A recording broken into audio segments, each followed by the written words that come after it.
So now that we have our dialog showing, we need to actually get the data from the file that we're selecting from our open file dialog. So we'll need to first read the stream,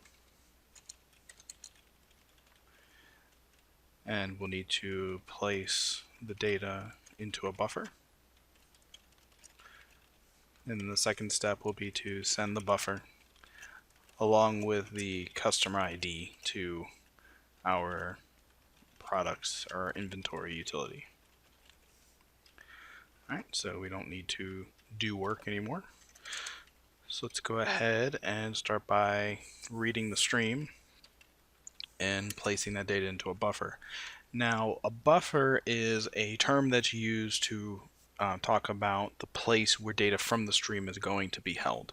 And the buffer is typically a byte array. So as I was saying before, that when you read a stream of data, the stream that you're reading is really just, you can think of it as an array of bytes or a byte array. So I'm going to call it buffer just for clarity, but it does not have to be called buffer. It can be really anything you want it to be. We could call it cheese stick if you want, or apple, or anything like that, or data being read. But I'm just for clarity and consistency, I'm going to call it the buffer. And typically that's what I declare my variable as when I'm reading data from a stream, or it'll be a specific type of buffer. So I'll say it's my picture buffer or something like that to make sure if I have multiple buffers where I'm reading and writing from, I know which one it is. So we have our buffer. And then what I'm going to do is I'm going to set up a using statement, and this is for any sort of unmanaged or disposable or IO based connection. So similar to what we do with our database, I'm going to do the same thing here by using this using statement. So with the using statement, I'm going to create a file stream, and I'm just going to call it fstream for file stream, and I'll set that equal to a new file stream. And inside of here, there are different overloads that I can pass what I'm wanting to open. You can pass an int pointer, which is a handle, which is more of a subsystem piece of functionality from Windows. You can pass a save file handle, which again is a Win32 or Windows piece of functionality, or you can pass a string as the path to our file. So I'm going to pass in file path. And then we have a file mode, which is another one of those enums or enumerators. And this gives us a selection of different options, including how we want to open the stream. And for us, we want to open. So this is to open that stream directly. And then we can also do an additional overload here, which will allow us to choose who owns it. What I'm actually looking for is file access. So then we can define a file access enum, and that enum will be read only because we only want to read that file from the disk. So these different modes and access levels are important because depending on what you're planning on doing with the file and then the level of access you want to have to the file. If we're just opening a file to read, that means that we're locking that file with read-only access, that we're only going to read from the file and that we're not going to write to it.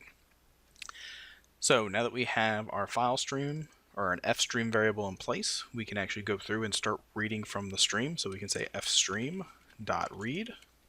And you'll notice here that there's different read options. We have read, read async, and read byte. So depending on how we want to read from the stream determines which one of these methods we would use.